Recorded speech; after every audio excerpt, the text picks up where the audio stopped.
History has a way of repeating itself when it comes to the supply chain. We've seen how quickly rumors and shifting news can lead to essential items like hand sanitizer, respirators, and gloves being wiped out in as little as 72 hours. So today, we're going to be looking at 15 critical items that most preppers let slip through the cracks. And out of these 15 items, there's one in particular that we need to pay attention to. It costs under 20 bucks, sits on a shelf for over 10 years, and it's one of the most useful sanitation preps that you can own. Then there's also one item on this list that pretty much everybody bought in 2020 that you should just skip over, and at the end of the video, I'll walk you through the storage mistakes that most preppers make.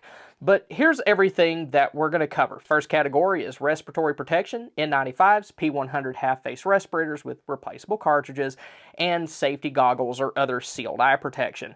Next is hand and surface sanitation. That can include nitrile gloves, hand sanitizer 60% alcohol or higher, isopropyl alcohol in both 70 and 91%, and then disinfecting wipes and spray disinfectant. After that, there's waste and sewage sanitation items, things like heavy-duty contractor trash bags, 5-gallon bucket toilet kits, and go anywhere bags. But now we're going to go ahead and break each one down, starting with category 1, which is what disappeared first way back in 2020. Before everybody lost their minds fighting over toilet paper and hand sanitizer, masks and respirators were long gone. And when I say that, I mean masks and respirators that are actually capable of removing different harmful airborne contaminants, biological or otherwise. Now, a second ago I mentioned that there's an item on this list that pretty much everybody bought back in 2020 and that you should skip, and that's disposable surgical masks. Those are designed to contain stuff that comes out of the person wearing the mask, like it'll protect a surgical patient from their doctor's random drool moment, but it's not designed to filter what's coming in. Just go ahead and skip the little surgical mask or the junky yard work mask, because really they don't do a whole lot anyway. But with the N95s, be sure that you're getting real ones. There should be a stamp on the mask that says NIOSH and an approval number that starts with TC. If it doesn't have that, then you're not buying a real N95. You're just buying something that kind of looks like one. Also, stick with name brands like 3M. You might also see KN95s. Those are the Chinese version, and their quality is all over the place.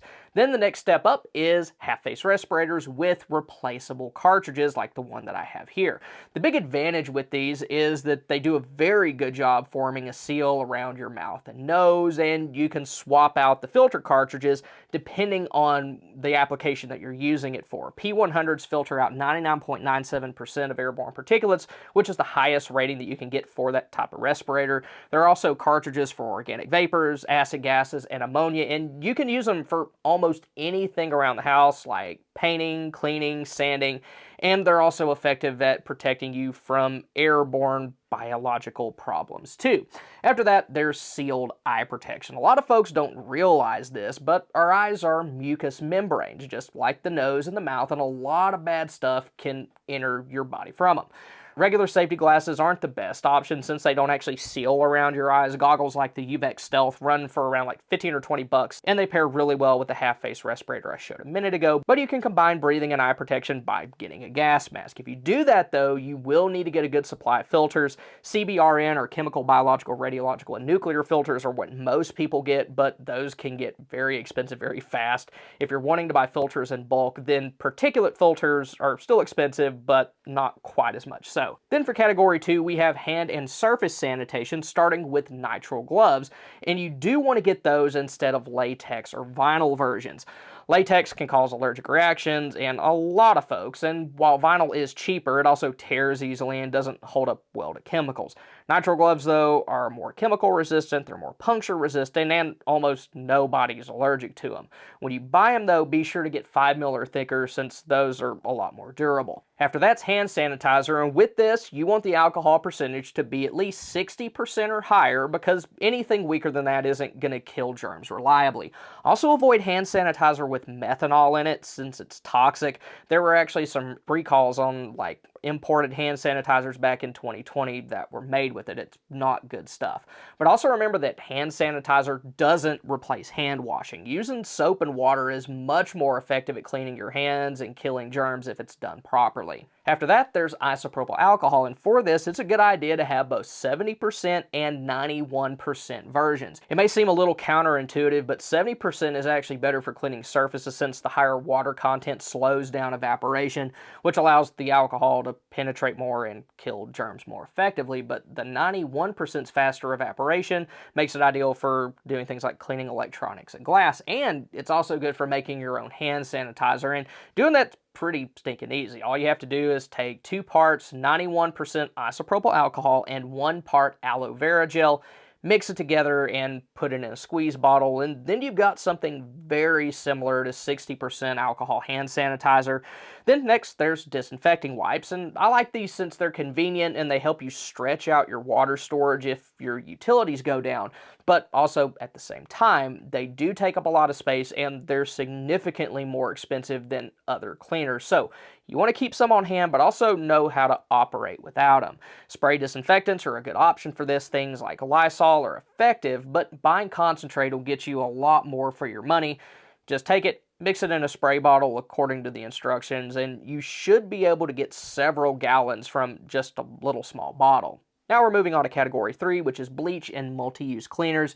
If you get the right one, it should be able to sanitize surfaces, purify water, and kill mold. And what you want is plain, unscented, disinfecting bleach. You don't want the splashless kind, the lemon scent, or anything with added cleaners, because none of that's rated for water purification or disinfecting surfaces that could come into contact with food.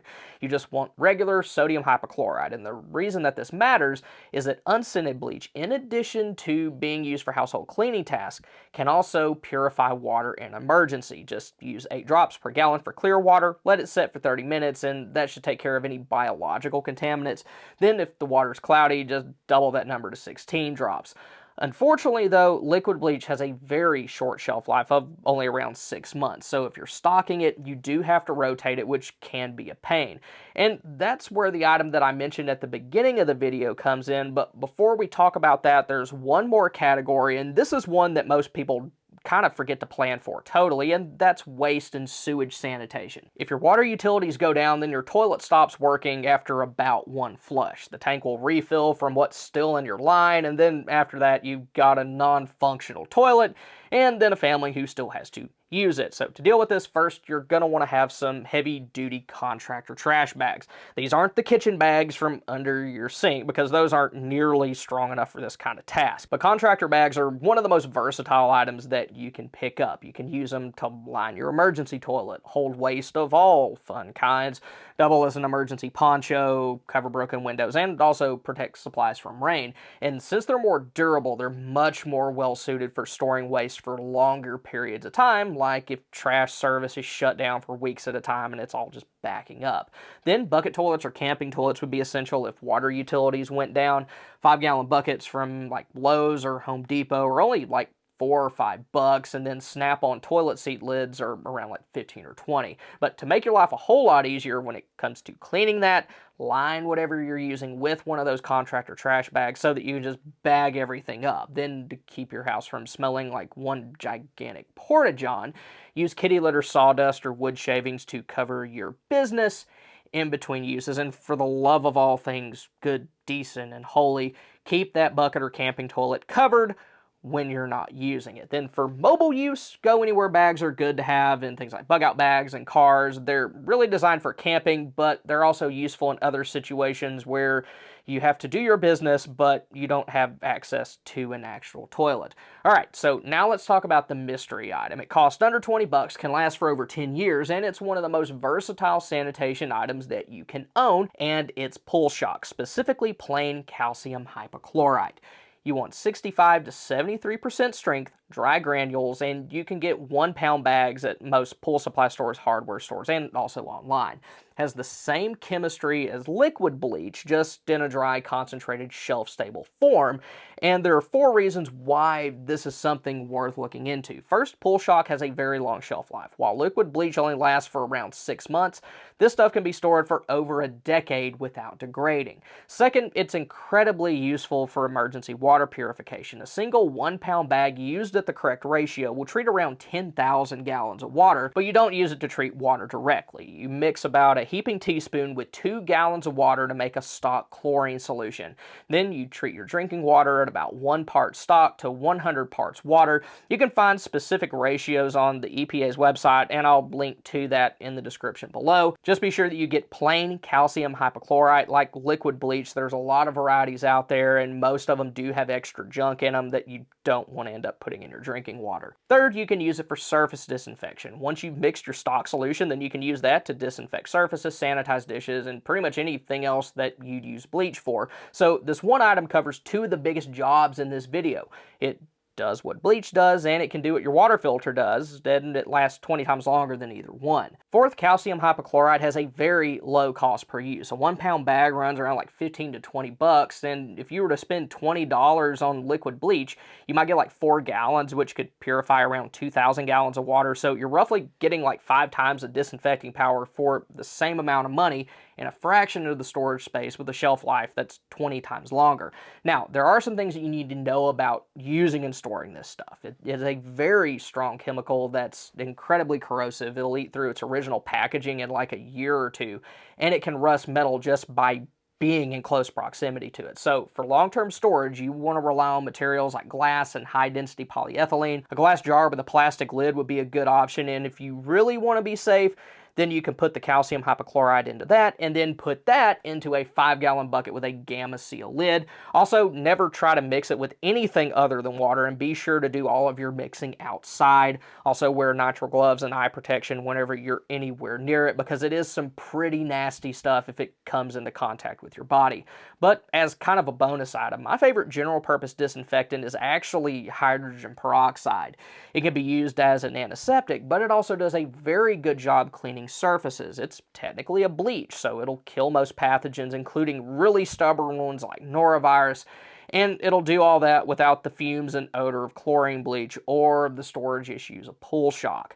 Then you can also use it for laundry. A lot of color-safe bleaches on the market actually use hydrogen peroxide as one of their main ingredients. The main downside to hydrogen peroxide, though, is that it only lasts for around 1 to 3 years in storage. Now, before I shut up, I want to come back to the storage mistakes that I mentioned at the beginning of the video.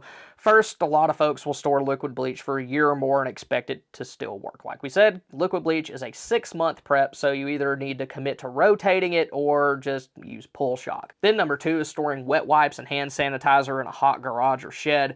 Those can evaporate and dry out, and even if they're still sealed, you could still get some loss over time, and the hotter that it is, the faster that's going to happen. Then third, don't store preps where they'll get hit by direct sunlight. An example of this is nitrile gloves. UV light breaks those down, and I mean, it won't happen like right away, but eventually you could start seeing gloves that tear easier and feel more brittle.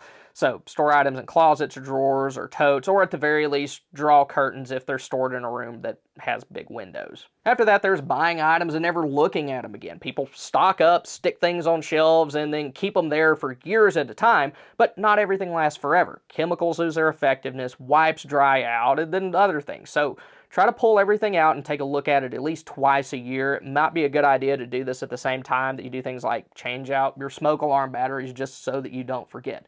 Check dates on packages, open up containers, and rotate whatever needs it, because really there's no sense in wasting space on items that aren't any good, or even worse, depending on something that isn't going to do what you need to when you actually need to pull it out. Then the last one for today is storing everything in one location, because it's not going to matter how much stuff you have if your washing machine floods and just wipes everything out. So try to split your supplies into at least 2 locations. Keep most of it in a safe primary location, but also keep a smaller backup supply somewhere else. That could be like a coat closet or even a relative's house. That way, one stupid little mishap isn't going to wipe out your entire stockpile. Now, one thing I'd like to know is, what was the first thing that you remember disappearing off the shelves where you lived back in 2020? I know that it was different in different parts of the country, and I'm curious what you guys remember. Like, my first memory of all that mess was the toilet paper all being totally wiped out with like one little lone roll sitting on the shelf like some sort of tumbleweed. So be sure to drop that down in the comments below. But if you want to see the best places to look for supplies during shortages, then click here. Or if you want to see a list of items that the government tells its employees to stockpile but doesn't tell the rest of us, then click here. Thank y'all for stopping by. Y'all have a good one.